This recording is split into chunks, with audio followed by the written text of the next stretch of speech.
Hi student. अभी हम सीखने वाले हैं डेसिमल टू ऑक्टल कन्वर्जेशन। दोस्तों, डेसिमल वैल्यू यानी कि जिसका बेस 10 होता है और ऑक्टल वैल्यू जिसका बेस 8 होता है। तो उदाहरण के लिए हम कोई डेसिमल वैल्यू लेते हैं, जैसे 303.322।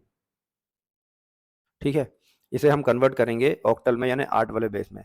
तो दोस्तों, एक चीज़ हमेशा ध्यान रखिएगा, जब हमें बड़े बेस वाली चीज़ को डिजिट को कन्वर्ट करना हो छोटे बेस वाले डिजिट सिस्टम में, तो उसके लिए हम क्या करेंगे, जो मेन पार्ट रहेगा, इंटीजर पार्ट रहेगा, उसको उससे डिवाइड करते हैं, और जो फ्रैक्शनल पार्ट होता है उसे उससे मल्टीप्लाई करते हैं। ऐसा ही हमने बाइनरी के केस में, डेसिमल के केस में भी किया था। ऐसा ही यहाँ भी करेंगे, बस हमारे बेस में वैल्यू जो है वहाँ 2 थी, यहाँ पे 8 है, तो हम उस हिसाब से करेंगे। चलिए, पहले हम अपने इंटीजर पार्ट को ऑक्टल में कन्वर्ट करेंगे। इसके लिए हम इसे इस तरह से लिखते हैं, 303।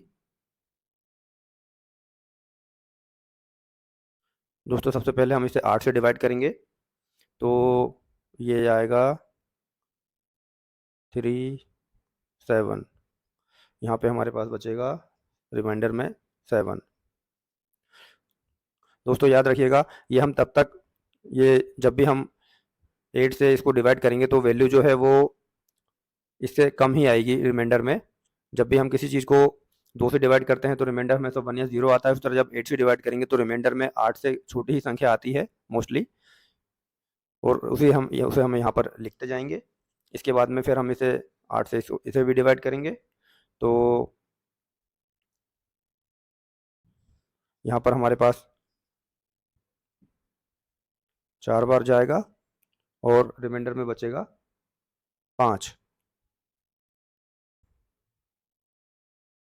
ठीक है, तो फिर हम इस वैल्यू, इसके बाद में ये आगे डिवाइड नहीं होगा, तो इस तरह से हम यहाँ पे वैल्यू को इस तरह से लिखना शुरू करेंगे, तो ये वैल्यू होगी 457। याद रखिए, इंटीजर पार्ट में हम जो लिखते हैं वो नीचे से ऊपर की तरफ मिलाकर लिखते हैं। ये हमारा डेसिमल में इंटीजर पार्ट का डेसिमल वैल्यू का ऑक्टल में कन्वर्सेशन है, यानी कि हम इसे यहाँ लिखेंगे 457 पॉइंट। अब दोस्तों, इंटीजर पार्ट तो हो गया, अब बचा है फ्रैक्शनल पार्ट, तो इसे भी कन्वर्ट करेंगे। इसे कन्वर्ट करने के लिए हम इसे मल्टीप्लाई करते हैं 8 से, जैसे कि यहाँ पर हम लिखते हैं 0.322, और इसे मल्टीप्लाई करेंगे 8 से, तो जो वैल्यू हमारे पास आएगी वो होगी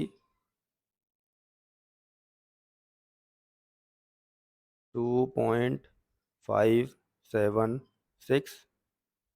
इसके बाद में हम यहाँ से ये 2 को अलग लिख लेंगे, और ये जो 0.56 रहेगा इसे भी मल्टीप्लाई करेंगे 8 से, जैसे कि हम यहाँ पे लिखते हैं 0.576 मल्टीप्लाइड बाय 8।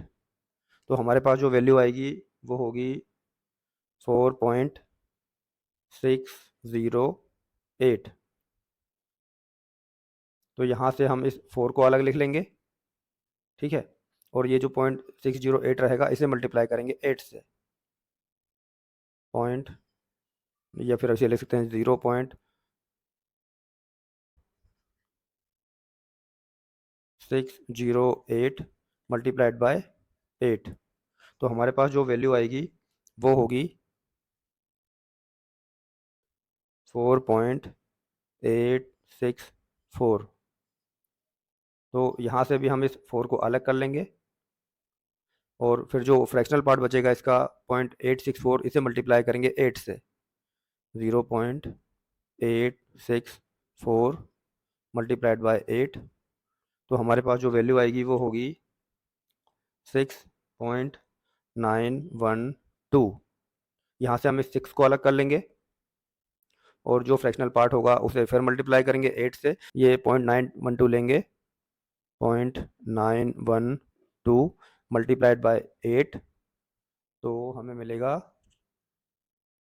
7.296। यहाँ से हम इस 7 को अलग ले लेंगे,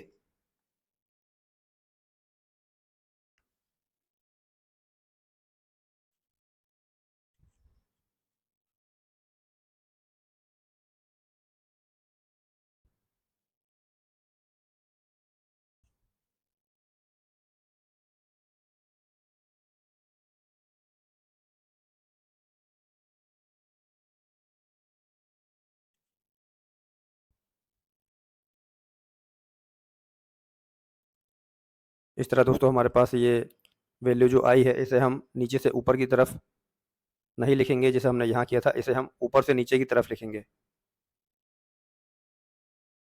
और यही हमारी फ्रैक्शनल वैल्यू का ऑक्टल कन्वर्जेशन रहेगा। ये टोटल वैल्यू को हम एक साथ लिखेंगे तो ये होगी 2 2 सॉरी 2, फिर ये 4 4 6 7। ठीक है, इस वैल्यू को हम यहाँ लिख देंगे।